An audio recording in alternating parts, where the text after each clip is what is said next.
자연 선택과 생물의 진화를 보자. 진화, 생물이 오랜 시간 환경에 적응하면서 몸의 구조나 특성이 변하는 현상입니다. 진화의 결과 다양한 생물이 나타난다. 자, 진화는 진보가 아니다. 오랜 시간 걸친 변화가 진화하고요.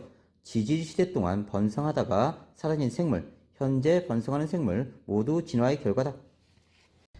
다윈이 자연선택설을 주장합니다. 과잉생산, 변이가 일어나고 생존 경쟁, 그 다음에 자연선택, 진화가 일어났다. 자세히 보자. 다윈의 자연선택설, 자연선택은 생물의 진화에 대한 과학이론의 핵심 원리로 다윈이 처음 제안했습니다. 자연선택에 의한 진화 과정, 다양한 변이가 있는 개체들 중에 환경에 적응한 개체가 살아남아서 자손을 남긴다, 자연선택된다. 자연선택이 오랜 기간 누적되고 생물이 점차 변하고 다양해지는 진화가 일어났다. 그러니까 목이 긴 기린이 태어나고 목이 짧은 기린이 태어난 거야. 변이가 일어난 거지.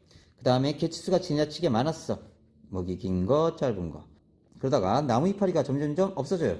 그럼 얘네들이 못 먹으니까 죽어. 그러면 목이 긴 기린만 자연선택했다. 이렇게 설명하고 있는 겁니다. 과잉생산과 개체변이, 생물은 주어진 환경에 살아남을 수 있는 것보다 더 많은 수의 자손을 낳는다. 과잉생산된다. 태어난 같은 종의 개체들 사이에 다양한 형질이 나타난다. 변이가 있었다. 생존 경쟁, 과잉생산된 개체들 사이에 먹이, 서식지, 배우자 등을 두고 생존 경쟁을 한다. 자연선택, 다양한 변이를 가진 개체 중에 환경에 적응한 개체가 생존 경쟁에서 살아남아서 더 많은 자손을 남기게 되고요. 집단에서 환경 적응에 유리한 형질을 가진 개체 비율이 높아집니다. 이때 형질이라는 건 생물이 가진 특성이다. 진화는 자연선택 과정이 오랫동안 누적되면서 진화가 일어났다. 그래서 전체 과정 다 외우셔야 됩니다. 자연선택설로 설명하는 기린의 진화. 많은 수의 기린이 태어납니다. 목 길이도 다양했어요. 과잉 생산됐고 변이가 있었다. 생존에 유리한 목이 긴 기린이 자손을 남깁니다. 생존 경쟁하고 자연선택됐고요. 오랜 기간 누적되면서 기린의 목 길이가 길어졌다. 그러면서 진화했다. 한계점은 변이가 나타나는 원인하고 부모의 형질이 자손에게 어떻게 유전되는지 설명할 수가 없었어요. 왜냐하면 다윈이 자연선택설을 발표하던 당시에는 유전의 원리가 알려지지 않아서 그래요. 라마르크의 용 불용설. 이건 용 사용하다, 불용 사용하지 않는다. 이런 설인데요. 많이 사용하는 기관은 발달해서 다음 세대에 전해지지만 사용하지 않는 기관은 퇴화된다. 진화과정 높은 곳에 있는 나뭇잎을 따먹기 위해 목을 계속 사용한 결과 기린의 목이 길어졌다. 이렇게 주장한 거예요. 한계점은 후천적으로 얻은 형질은 유전되지 않는다. 그러니까 내가 운동을 해서 팔이 입덧이만해졌어. 오, 팔이 엄청 두꺼워졌어. 그런데 자손이 태어나자마자 팔이 똑같이 두꺼워지느냐? 아니다. 후천적으로 얻은 형질은 유전되지 않는다. 의인은 환경에 의해 생물에 변할 수 있다는 진화론의 핵심을 도출했다. 하지만 현재는 인정받지 않는다. 이렇게 생각하시면 됩니다. 다윈의 진화론이 과학과 사회에 준 영향, 근대 유럽인의 세계관을 바꿔버립니다. 오늘날까지 과학사에 여러분의 영향을 주는데 생명과학의 이론적 기반을 제시합니다. 다윈의 진화론 발표 전에는 생물은 변하지 않는다고 생각했지만 발표 후에는 생물은 자연선택을 통해 진화한다고 생각했어요. 진화의 관점에서 생물의 유형관계를 파악하고요. 유전학, 사회생물학, 분자생물학 등 학문이 발전합니다. 사회생물학은 인간을 비롯한 개미, 벌, 고릴라 등 사회생활을 하는 동물의 행동을 진화 관점에서 이해하고 해석하는 학문이다. 사회, 개인 기업 간 경쟁을 기반으로 하는 자본주의가 발달하고요. 사회 국가 간에도 생존 경쟁이 일어나 적합한 것이 살아남게 되므로 인간 또는 국가 간에도 불평등은 자연스러운 일이라는 생각을 가지게 됐고요. 사회 지인화론이 대두됩니다. 제국주의가 출현하고 식민지배의 정당화에 악용됩니다.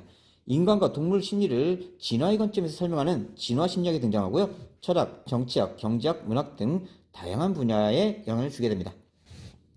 변이와 자연선택에 의한 생물의 진화. 변이와 자연선택에 의한 생물의 진화는 환경 적응에 유리한 변이를 가진 개체가 생존하고 자손을 남기게 되고 자연선택 과정이 오랜 시간 반복되면서 생물의 진화가 일어난다.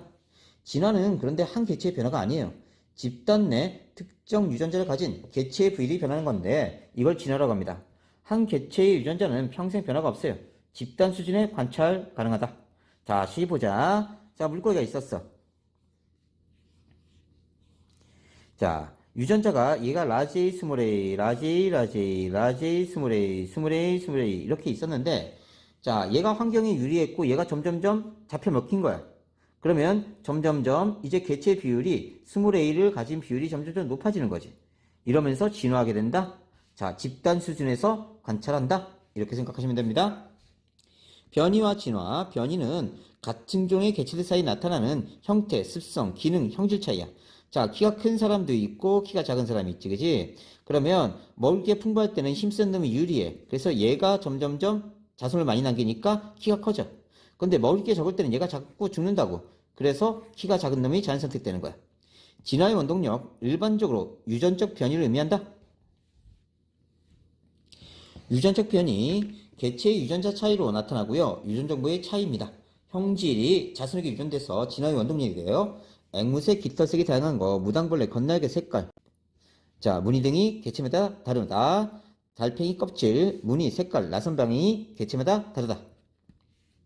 비유전적 변이, 환경 영향으로 나타납니다. 형질이 자손에게 유전되지 않아요.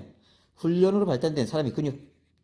자, 아무리 근육이 잘 발달된 사람도 아기가 태어나면 근육이 붙어있지 않습니다. 다음, 카렌족 여인들은 어릴 적부터 여러 개의 링을 목에 걸고 생활해. 목이 길어져. 근데 태어나면 다시 목이 짧아. 그러니까 다시 링을 매다는 거야, 이렇게. 진화의 원동력. 환경에 대한 적응력 차이는 형질 차이 때문에 나타납니다. 형질은 유전자에 의해서 결정돼. 유전자. 자손에게 물려줄 유전적 변이가 진화의 원동력이고요. 유전적 변이가 많을수록 급격한 환경 변화에 살아남을 확률이 높아. 유전적 변이가 나타나는 까닭은 유전적 변이는 오랫동안 축적된 돌연 변이와 유성 생식 과정에서 생식세포 분열에 의한 다양한 유전자 조합으로 발생합니다. 변이가 나타나는 과정, 개체가 가진 유전자 차이에 따라 합성되는 단백질의 종류와 양이 달라지고 그에 따라 형질 차이가 나타난다. 완두꽃 꽃색 변이, 자주색꽃 유전자와 흰색꽃 유전자가 있었어. 얘는 자색 색소를 많이 만드는 애이고요. 얘는 자색 색소를 만들지 못하는 애들. 그래서 이렇게 변이가 나타난다. 돌연변이, DNA 유전자부에 변화가 생긴 겁니다. 부모에게 없던 형질이 자손에게 나타나는 것으로 돌연변이는 새로운 유전자를 만들어 자손에게 유전됩니다. 붉은색 딱정벌레 물이 자손 중에 초록색 딱정벌레가 하나 나타난 거야. 자, 새로운 변이가 출현했죠. 돌연변이로 새롭게 초록색 유전자가 나타났고 초록색 딱정벌레는 무리 내에서 교배해서 자손에게 초록색 유전자를 물려주면서 딱정벌레 집단의 유전적 변이가 다양해진다. 그러면서 점점점 초록색 유전자를 건네주는 거예요. 생세포의 다양한 유전자 조합, 유성생식을 하는 생물은 생세포를 형성하는 과정에서 생세포 분열에 의해 유전자 조합이 다양해지면서 생세포를 형성하게 됩니다. 흰색 털, 갈색 털을 가진 부모 사이에 얼룩무늬 강아지가 태어난다. 얼룩무늬 강아지는 흰색 털 유전자와 갈색 털 유전자를 모두 가진다. 얼룩무늬 강아지는 자손에게 흰색 털 유전자와 갈색 털 유전자를 물려줄 수 있고요. 세대를 거듭하면서 자손의 유전자 조합이 다양해지면서 변이가 다양해진다. 우리 생세포를 형성할 때 어떻게 되냐면 여기 라지 A라는 유전자를 가지고 있고 여기 스몰 a를 가진 유전자가 있다고 하자. 이 염색체는 하나는 아버지부터 하나는 어머니로부터 온 겁니다.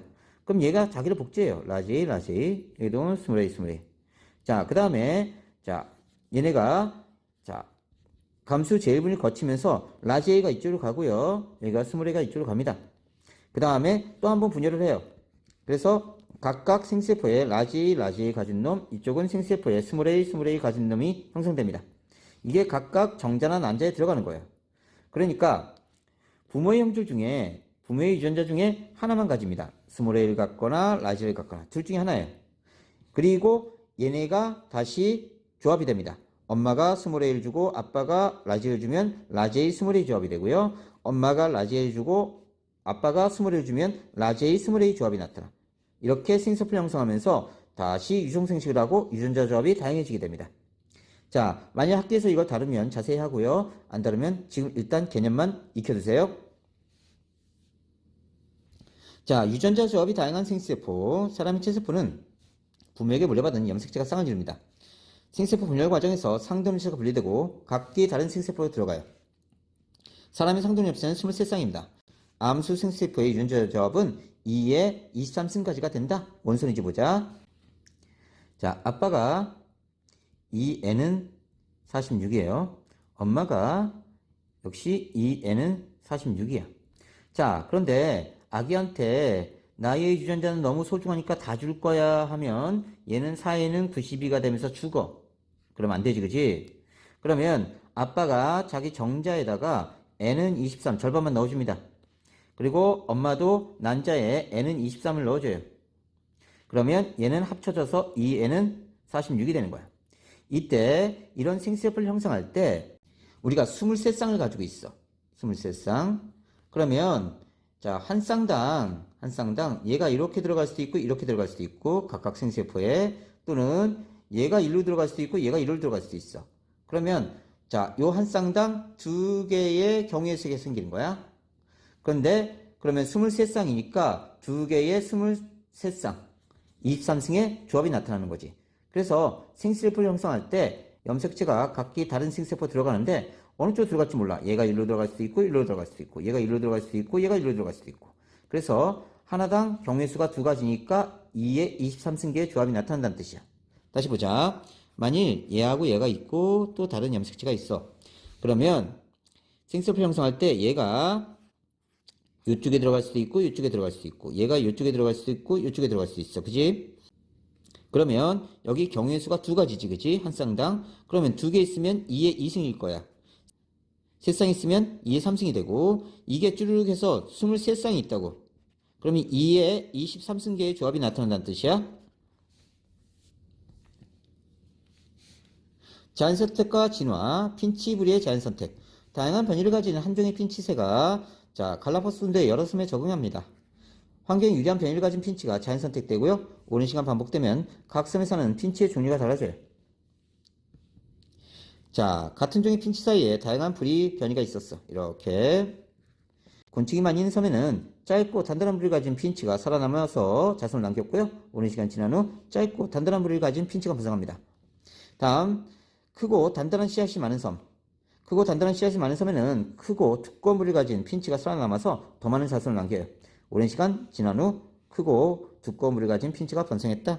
그래서 섬마다 환경이 다 틀립니다. 그래서 부리의 모양이 뾰족해지기도 하고 두꺼워지기도 하고 이렇게 된다는 뜻이에요. 각 섬의 먹이 환경에 적합한 부리를 가진 핀치가 잘 선택되었고요. 같은 종의 핀치라도 오랜 시간 다른 먹이 환경에 적응해서 서로 다른 부리 모양을 가진 종으로 진화하게 되었다. 현재 갈라파고스 군도에 부리 모양이 조금씩 다른 14종의 핀치가 살고 있다. 나방의 자연선택과 진화.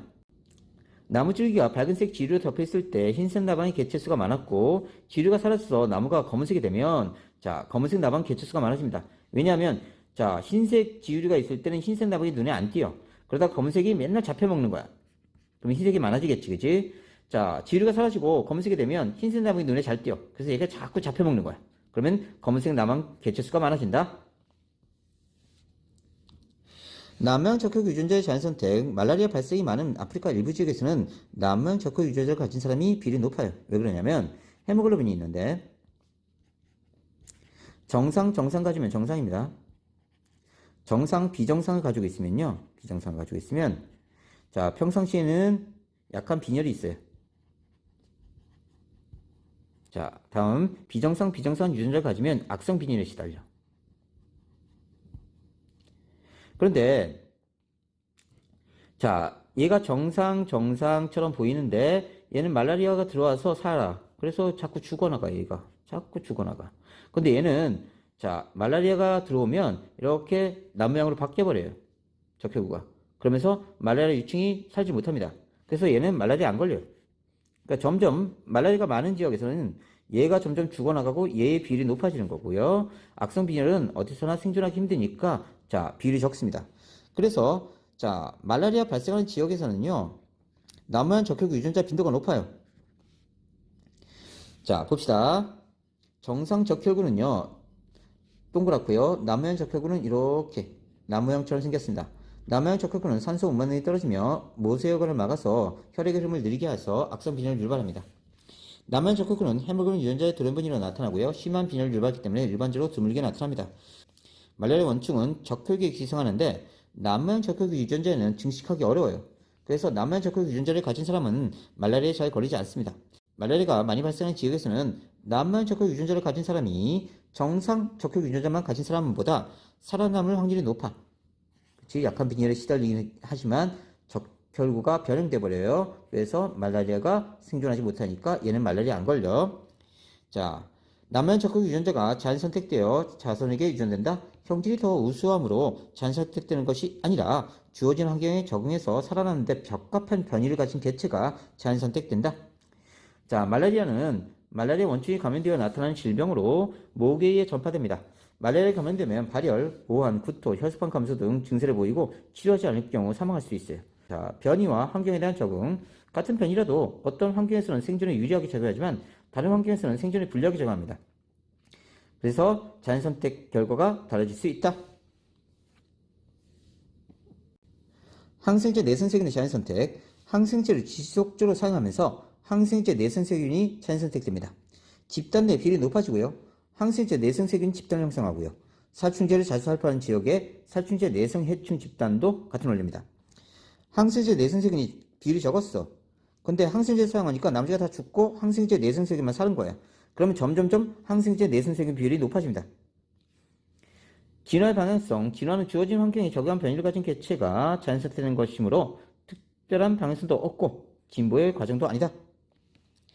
자, 그래서 항생제를 지속적으로 사용하는 환경에서는 항생제 내성세균이 자연 선택돼서 항생제 내성세균 집단이 형성될 수 있다. 자, 이 실험을 한번 체크해 보시고요. 다양한 생물 질환과 진화, 지구 환경의 지속적 변화로 인해서 환경 변화가 자연 선택의 방향에 영향을 줍니다. 생태계 환경은 다양하고요. 자, 생물은 따라서 서로 다른 환경에 적응하면서 다양한 방향으로 자연 선택되고 그 결과 지구에 다양한 생물이 나타난다.